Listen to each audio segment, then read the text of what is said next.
Yo, what's good? I know a lot of people have been looking out for commentary videos about Tazavesh, specifically Streets, I think, but Gambit as well. I'll be doing Gambit probably later today and or tomorrow. But today in this video, we're going to be breaking down a 15 Streets of Wonder in the first week of the season. It is worth mentioning that we are all 4-set gamers except our healer, so that's going to contribute a lot to our success in this run. We're going to have a lot of damage. We also, because of that, generally are going to have like more health and more like main stat.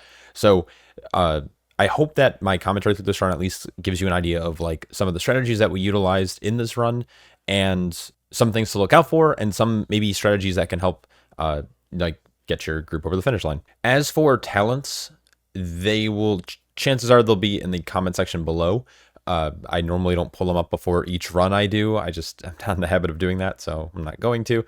But they will be located down below. It's pretty much a standard build that I've been running in all my runs and all my videos or commentaries up to this point, so it's pretty much just the same thing. I'm playing Shado-pan, leaning more into kind of the right side of the tree. And last but not least, I do want to mention a quick update on the kind of master class. The 5th episode, it got slightly delayed due to some family stuff that came up, but that will be coming out shortly as well. So starting off the first poll, we are going to be committing lust here. The reason for this is we are going to be going for a 4 lust dungeon. Now, there was a hotfix this week that nerfed the Menagerie boss. They nerfed the final mini boss of the dungeon, and they also changed the timer. So it's now a 34-minute instance. I believe in this run, there's a potential for us to still time it with the old timer. So that those are some very, very good changes. Anyways, first poll here is going to start off with kind of a bang. Security does a lot of damage to the tank. When they have their baton buffs active, it's extra arcane damage, so you want to be a little careful there on their on defensives. And then the mini boss does a thing called Radiant Pulse. It can be line of sighted, but because we have like lust and stuff rolling as well as a lot of our defensives, we opt not to. Now the next pull we're going to be going into here is going to be basically the center patrol that's like walking in a circle around the room, and the pack that's on the right side of the second mini boss of the dungeon. Once the first beam spawns, we're going to be moving mobs away from said beam so our melee have room and don't have to do any kind of weird dancing. And we're going to be making sure we're kicking the Hyperlight Bolt. Now, luckily for us, we do have a Purge or 2, I think, with Trank Shot in this group. So we can technically let the hard light barriers go off. It applies a small absorb to the targets. Honestly, compared to other absorbs in this season, these absorbs are not egregious at all. If they happen to go off, it's not the end of the world. Anyways, we're going to be chaining into the next pull, which brings in, I believe, a specialist and a security, if I saw that right. But basically, anytime hard light baton is active, you want to be a little bit careful of that. There can be some pretty aggressive arcane damage going on the tank. I'm going to be committing things like fortifying brew, dampen harm, stuff like that. Weapons of order with Nizao. One other thing to note is that there is the glyph of something, I forgot what it's called. Basically, it's a dot that just was applied to me. It slows you and it does a ton of damage over time. Now I diffused that off and it actually ended up doing a lot of damage this pull. I didn't realize you can diffuse it for damage. I thought you could diffuse it to remove, but I never realized it actually did damage. So W Blizzard for keeping that in. Lately, in the last couple of seasons, we've been seeing Blizzard have this like kind of design shift where they don't really want too many things to be spell reflectable or diffusable for damage, which is kind of frustrating in a lot of ways because those are very niche, kind of high ceiling, high skill cap abilities that I prefer in the game. I know most people probably don't, but it is nice having that kind of edge, knowing when you can hit diffuse measure, spell reflect to get a bunch of extra damage. Anyways, this Radiant Pulse can also be line of sighted. You might have missed it there, but our hunter was line of sighting that cast, so he can prevent taking the dot, so he can save his defenses for boss or for another pull or for whatever it is. Honestly, the next boss in this, he could just use his defensives anyways. So it's really up to you if you need to line of sight it. Line of sighting used to be the cool thing to do back in the day. I think it might become something that's important to do in the future. But honestly, like if you look at our health bars, like we're not doing anything crazy and our shaman's able to keep us alive in this 15. Now it's early in the season, of course, so our health isn't as high as it can be, but we're also not in as high of keys that are going to be completed by the end of the season. So it's hard to say if it's going to be the strat to line of sight all of them or just the first one or whatever. But anyways, we are pulling the 2 overseers that are guarding kind of the next area. They are the final mobs in the dungeon. They are not linked together, so you can definitely like pull them one at a time if you need to. The thing you want to keep an eye out for is this proxy strike. It does a ton of arcane damage up front. I made a mistake in a key that we attempted earlier in a 16 that I got one shot by that ability because I didn't respect it enough. I did commit dampen or a fortifying brew to that. Anyways, these mobs are kind of free to pull onto boss because what they do is they spawn beams on random players. If everyone's in near melee, which we weren't here, which is fine, you can like just move the boss and then they don't become a mechanic. There isn't really a tank buster. The boss can hit hard, but Stagger does a lot of the heavy lifting for us. So all we're doing as a tank is watching out for the proxy strikes, and we have a ton of thing in our kit for it. We have dampen harm, we have diffuse magic. We're pretty much good. We bait in melee at least one of the beams. Our hunter was out a little bit, so he kind of cornered us here, which isn't terrible. Now, you might have just missed it. I missed it when we were running yesterday. I was actually a little confused because I didn't see the containment cell go on anyone, and I was really confused. Our rogue cloaked it. This comp is really busted for I guess like this boss. So we have access to turtle, which he used as a defensive on something. I don't know what he used it on, but basically we have cloak, we have turtle, and we have blade storm. Our Fury Warrior is playing Slayer in this key. It tends to be a little bit stronger, at least for the first boss, and it's the rest of the pulls throughout the rest of the instance are pretty small, and we're going to be doing a weird strategy with that is really bad for like caster comps. So with that being said, he's playing Slayer to get the maximum amount of physical damage, and the Blade Storm allows him to immune those cages. So yeah, we have a lot of options. And if we ever need to stall it out for a little bit for some reason, for like Turtle to come back up or Cloak, we can always like Meld, Vanish, Feign. This comp is pretty good for that. Obviously, there's better comps. Something like DK is really strong as well. DK can literally just AMS immune every single one, which is kind of nuts. They can also Icebound Fortitude it, which is also kind of nuts. I don't know any other classes that can like straight up prevent it, but this comp is like one of the best you can get. So it went on Carrot. He Blade Stormed here, which allowed him to immune it once again. And then finally, I believe the last one is going to go on our Hunter, who didn't have Turtle up and ends up dying because of it. I'll point it out in a second here. I believe I'm holding Weapons of Order for the next poll. Nope, I just send it. All right, good. So one thing I will kind of mention is that sending Weapons of Order on cooldown is probably generally your best bet. It does last for 30 seconds. And during this time, with the 4 set, your Flurry Strikes will proc twice as often. The tier set tooltip is still bugged at saying 150. It is 120. Now, I don't know if this is still a bug and Blizzard's going to change it or not. So there, our Hunter had Turtle up in 2 seconds, and he instead tried to stay in melee. I don't know why he did that. We were kind of laughing at him for it because that was kind of just dumb. He could have just feigned it onto the Warrior or onto the Rogue, who could have both immuned it. So we were like, there's no reason to try to like wait for Turtle to come back up because you were going to be in a cell anyways. But anyways, like I was saying, Weapons of Order, generally send it on CD as Shado-pan, unless the pack's about to die, then you can hold, or you're holding it for a very specific large pull you're about to do. So we're going left side here. Mini boss gets pulled. We bait the first beam back, and then we're going to move forward. Our rogue started the RP early. There's a trigger condition on the bridge here to start these, or to spawn these like lava hounds. And then what we're doing is we're baiting on the blue side. I put down 2 world markers, and we're going to bait the breath to one side and then shift to the other. And then what we're going to do is we're going to bait the beams after these kicks. So beams come out, we try to bait them back again, and then we're going to move forward, giving us plenty of room to still dodge. And we have 2 kicks assigned. You only need 2 melee kicks for these hounds. And then on top of that, we need to do a lot of even cleaving here. Unfortunately, we kind of, for some reason, I mean, Orange came in late, but Orange was really healthy still. And if the hounds don't die at the same time, they'll keep rezzing each other at full health, which can be extremely problematic for a lot of obvious reasons. Unfortunately, a beam got baited forward. I don't know if that was on me or if it was on our Hunter, but we were both standing in the wrong spot. So next time we should probably try to shift back. But we killed both hounds, luckily, before they res, and then it's the mini boss left. Now, ideally, the mini boss dies first, but when we noticed that the one was really healthy still, the hound, we decided to swap and focus on that, and then the mini boss just ended up getting cleaved instead. So now we have the Nightclaw plus the Dire Horn. Now some groups will grab 2 of the kind of like flanks men up ahead, but we're going to just do this 5-pack pull. Now there is a barrel set here our Hunter's really struggling at getting on top of. He hasn't actually done this strat before, so he didn't know how to get up here easily. There's a way to jump up, and I will probably point it out in a future video when I do like my tips and tricks.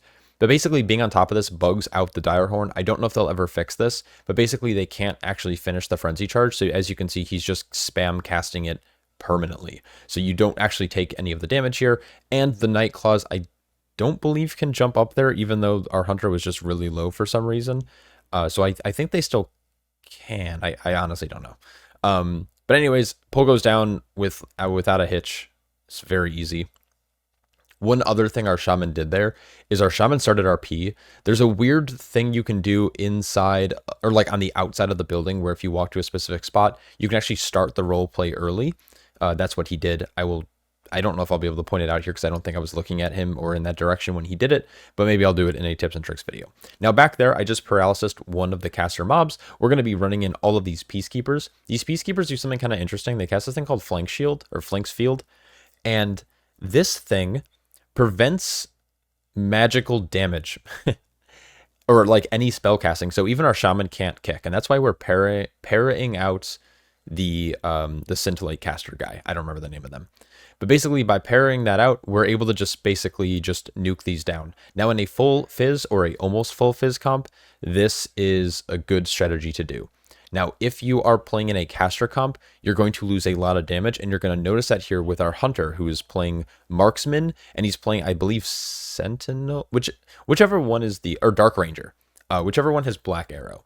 But basically, he's going to be missing on a lot of that spell damage, because the flanks fields are going to basically immune any of his damage that he's dealing here. So in hindsight, he should have probably played BM, but Marks is just going to lose out of damage anyways. So this is not a strategy you should do if you are playing with like a lot of casters. This is a fizz strat pretty much only, unless you have really coordinated lockdown for these flanks, or you're moving the boss around a lot. Now, one other thing we're doing is that in this corner, there is a kind of like a safe spot where you don't have to dodge either orb. It's right on the star marker. Like it's basically right to the left, right to the left of the entrance when you enter the room. So we're kind of hanging out over here until Alcrux dies, ideally before the first venting protocol. I believe we're going to get the first venting protocol like in an awkward spot, but then we're going to move Ashlight a little bit later. And now, as you can see, that Sparkcaster eventually came in late. He came in a while ago, so we've been just kind of cleaving him down. And our Gluttony player is sucking up as many orbs as possible to make sure he's getting as much damage as possible. So we're going to land the kick on the Scintillate. I'm now going to drag this boss to the corner. Just to note, Flagellation Protocol has him dashing to the tank, similar to the first boss of Arakara. Whenever that boss casts Voracious Bite, will kind of like leap at the tank or leap to the tank on every hit. So you can use that to your advantage by getting to the boss quickly. Now, the reason we're taking the boss in the corner is, as you can see, the orbs get stuck, meaning that the Gluttony player can just walk in and pick up a bunch of the orbs. And then once it jumps to me, I'm going to be able to walk in and instantly go to 5 stacks, which is really good. So by having him in this corner and killing him in this corner, we're going to be able to kind of manipulate those orbs to always be stacked. So the room is more clear, and the players who are in melee getting the benefits from this orb are going to be able to just like dip their toes in, basically, is what we say. Pick up the orbs really quickly and then just get back to damaging. So you're going to notice that during the Whirling Annihilation, our room is going to be super, super, super clear. And all we have to do is pay attention. So when this cast finishes, I think the first damage actually comes out immediately. So you don't want to be near the boss when this starts. So a lot of us are going to opt to like roll away, leap away, whatever. I ended up getting kind of sucked in there, but I don't know if I dodged or anything like that. Now, unfortunately, CL went down. He went down to like a weird double tick from accidentally stepping in one of the orbs. And we don't know if that's because he hit one and someone else hit one and then it like exploded or what, but it was kind of like a silly mistake on just like the game's part. Like, I don't know, like we don't know. It was a double tick, so we were kind of confused why he died there.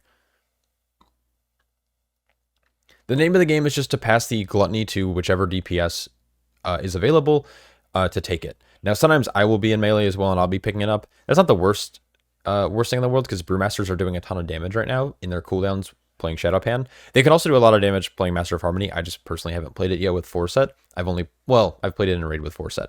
But as you can see, I keep just kind of dipping my toes in. And now I'm almost at 16 stacks. I'm at 17. I could be a little bit more aggressive. And now right here, I'm trying to pass it to our warrior, who's going to get a nice damage buff, finishing up the boss. But I noticed that the boss was like nice and low. So I'm going to just Tiger's Lust myself to remove the chains, and then we're going to head off to the next area. So we don't like doing any of the trash over here. It's just we found that it's like not great for our comp because of the reliance on a range kick like our shaman. So pulling all of these like spark casters are not our play. So what we're going to be doing is we're going to be skipping over to the right hand side by using shroud. You can do this without shroud, I'm pretty sure.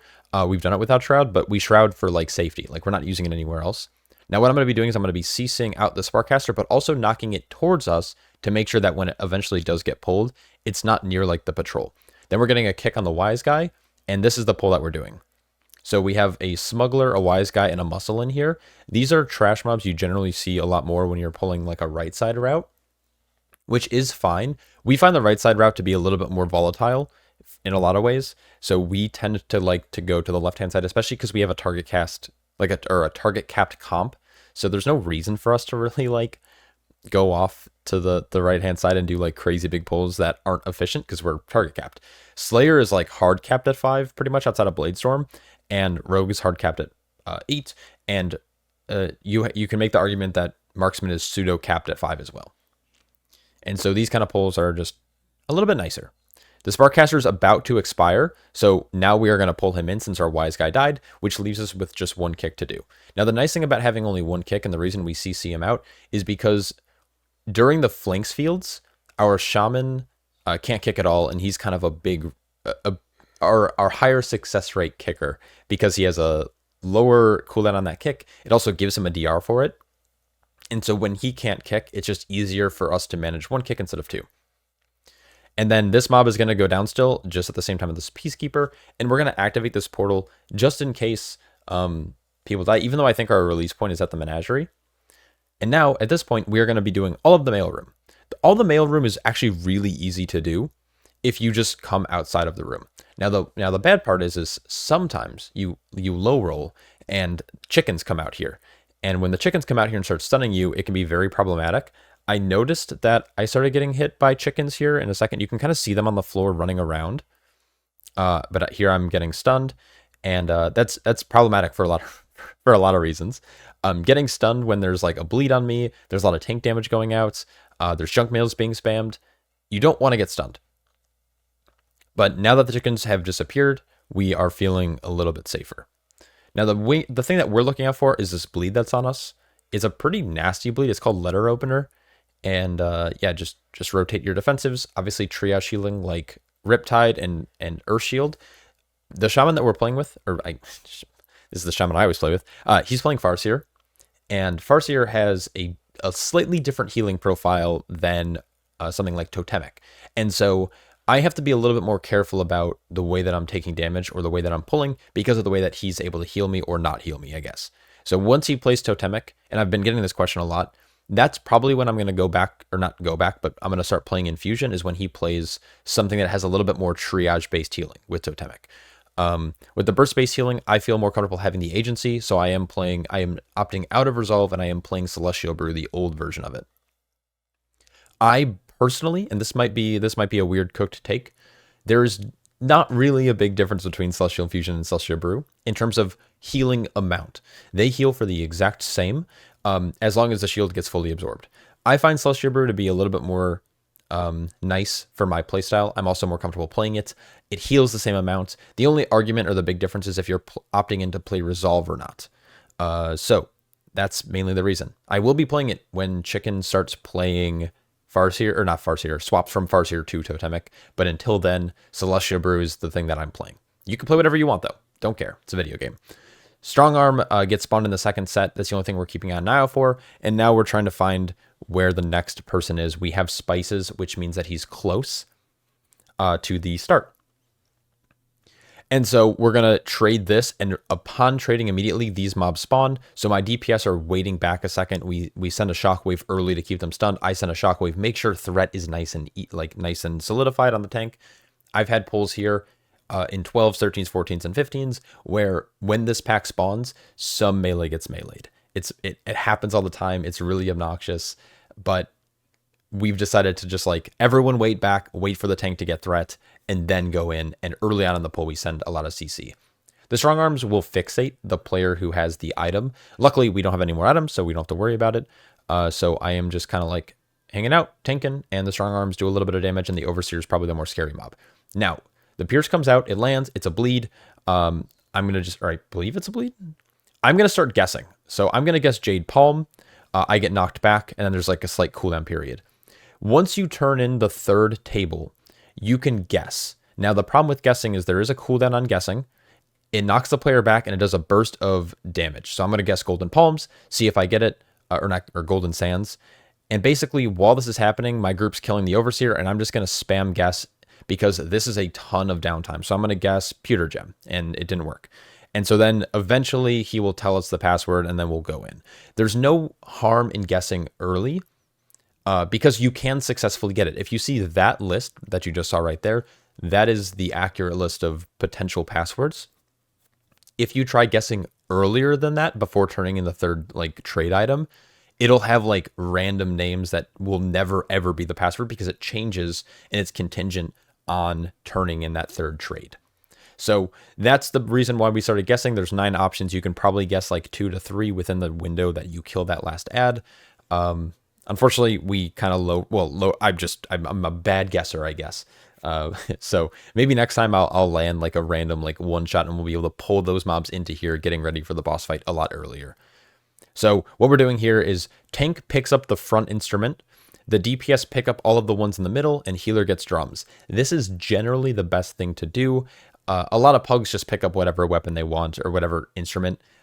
The best thing to do is what we do, because I'll point it out once the boss comes out.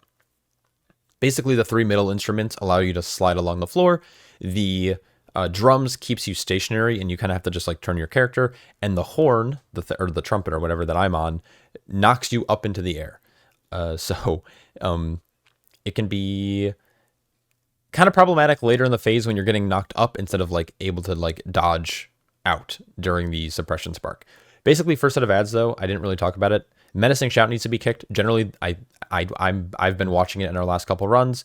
Menacing Shout will one-shot your group at this difficulty if it goes off, or get close to it. And then everyone else is just watching the one patron, or the purple marked patron, I guess, in this.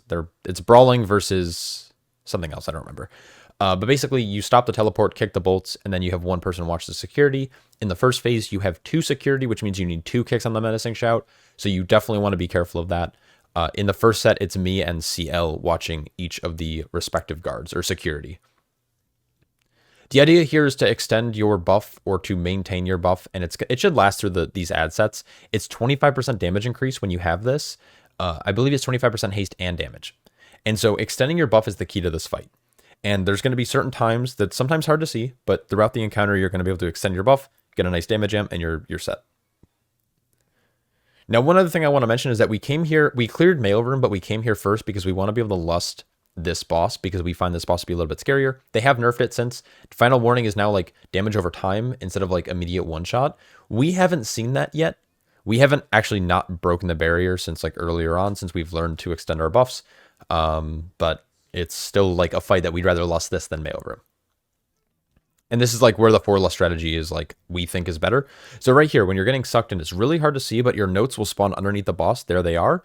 And then I'm going to use my trumpet to get knocked up. Now I'm inside this suppression spark. If you're a DPS or a healer staying inside, you're going to take like a little bit more damage. So it's just better for the tank to do it. Also, rotten food tends to overlap as well in that location. So the DPS can slide out, but the rotten food's going to be under boss. And so tanks being under boss is like best case scenario, because you can always just pop a defensive. You'll live the rotten food, you'll live the suppression spark, and everything is just like super Gucci. So that's kind of the reasoning why you pick up the instruments that you do. And then our shaman can just sit there and free cast and never have to worry about anything. So I accidentally opened up my AMD thing. It's all good. Crowd control is just a frontal, just dodge it. It's fairly easy. If you're smart, your DPS players and your tank will try to bait it away from your healer. Now it can target your healer, and if they're on the drum set, that's unfortunate. But by baiting it away, we are able to allow our shaman to stay on the drums and just sit there and like literally just do Farseer damage, which is 1.5 mil, which is awesome. So here we go. We're trying to break the final shield. Now, one thing to note is that when the shield gets broken and the cast finishes, you don't need to kick. Like, it should just cancel the kick. At least that's what we've noticed. So yeah. So rotten food, obviously dodge. Frontals, dodge. For some reason, this boss gets like a weird haze in this room for some reason. I don't know if anyone else ever notices that, but I find it really hard to see like the notes underneath his feet. But basically, again, extending your buff is kind of the key. Now, as you noticed, we're done with trash. We have just 2 bosses left. We'll have 1 set of lust, and we have about 10 minutes, 9.5 minutes. So we're looking really good. So we're going to head to Mailroom. Mailroom's going to be kind of our snooze, and then we're going to be doing a skip up to the final boss.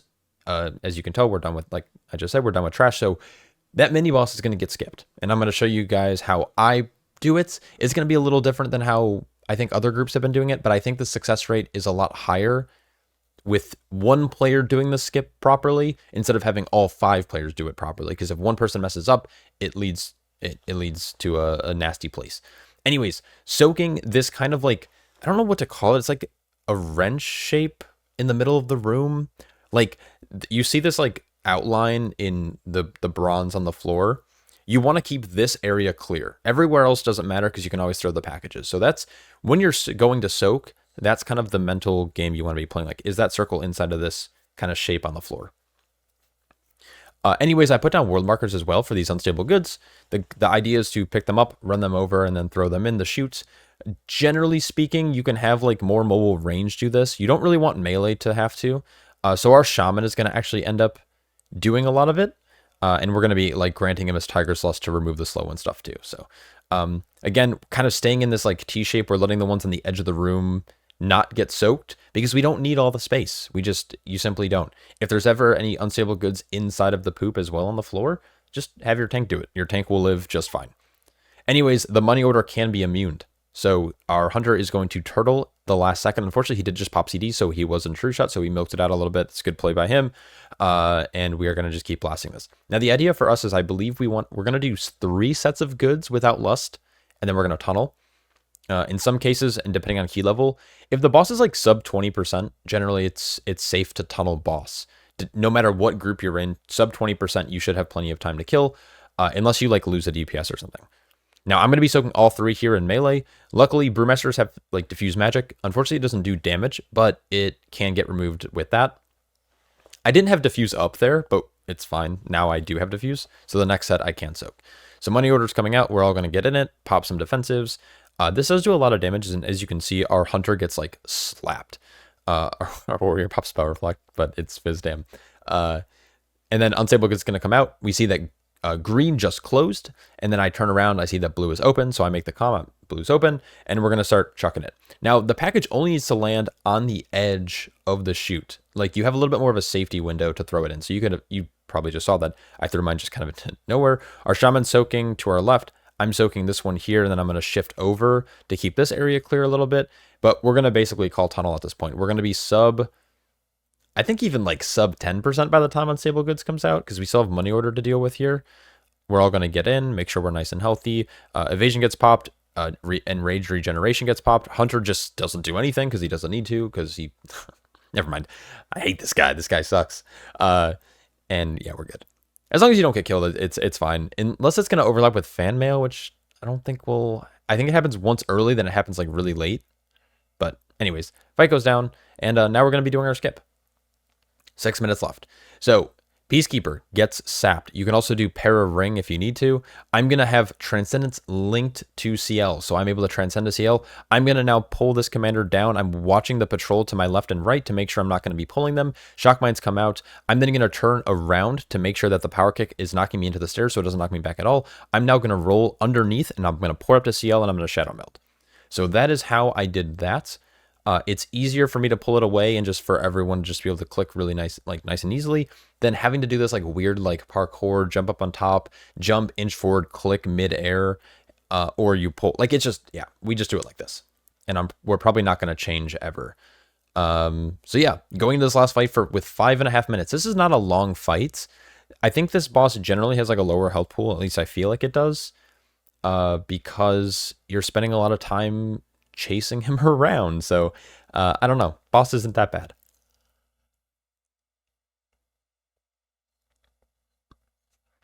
As for these Shuris, we're gonna generally try to go to the most obvious choice.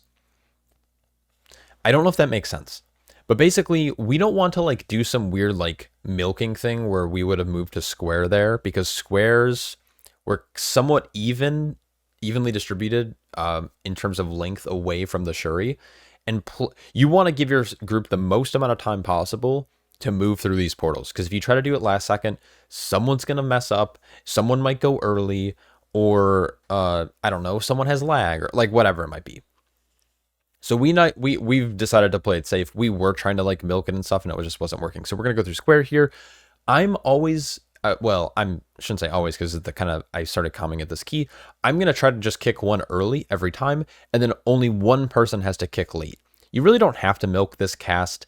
It's a little nerve-wracking to milk because if someone misses, it's a wipe. So milking, sure, like I would say kick when there's like 2 seconds left. Sub 2 seconds, sub 1.5. We were trying to do some stuff earlier in the week where we were trying to milk all the way down to like 0.2. It's not worth it. It's not worth trying to milk. Also, little tip, Brewmaster players, provoke right when you move through right before you move through the portal, because when you move through, that provoke speed increase will obviously be in play, which will allow you to which allows the boss to kind of like quickly run to the next area, so you have more uptime. At least for your melee DPS, maybe your range.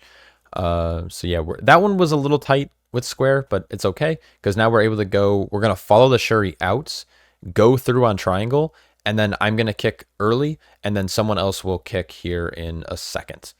Now, one thing I will mention, because there's nothing else to really talk about in this fight, the hard mode mechanic is he's going to have the room divided like this immediately, and every time you kick the double, I guess in hard mode it's triple technique, he will port to a new sector. So it's going to be more important for people to like spread out to kick than it is to like milk or anything like that. So just a small note, my group's going to be going into hard mode. We haven't gone in yet. We're going to be going in either tonight at the time of recording this video. I'm recording it the day after we did this run. Or we're going to go in on Monday, just because our schedules haven't lined up super well, and we want to allocate like enough time to actually be able to do the run. So here's going to be our last Shuri dodge. It's going to be all the way over on blue. We're going to just beeline it to triangle. I was trying to think like we're going to do some like weird stuff with orange, or orange circle, but we're going to just do this. Anyways, now we're going to just jump into square. I'm going to land the first kick, and we're going to milk out this cast just a little bit, and then we're going to actually drag this boss to the corner. We know that he just did this technique, so he shouldn't really port again. Shuris will always spawn near these relocators. So what you can do is you can actually just drag the boss, and we can actually go even further. You can just drag him to the edge of the room on either side, and you'll be safe. But yeah, we with that timing of that key, we actually skipped Brazil 13 and went right to Brazil 14. We were 2-chesting most of our 12s, so we kind of just jumped right up into 14s. So of 15 streaks was actually our first 15 timed, and at the time of timing this key, it was, I think, world 5th, US 2nd or 3rd. So really good run, really proud of our run. Now, again, we do have 4 sets, we do have all this stuff. We have put a lot of practice into this key, but yeah, it was good. 2 minutes left on the timer, 2 deaths. So yeah, it was a very, very fun run. Now our Hunter's damage was a little bit low. Partly due to death, partly due to the flanks fields. I think my damage was okay, 3.15. I don't know actually. So not too shabby. Anyways, I hope you guys enjoyed the commentary. Best of luck this season. I'm going to be doing more as our group climbs up higher and higher, and as we kind of figure out new strategies. So yeah, hope you guys enjoyed. Hope you learned something, and I'll catch you all in the next one. Peace.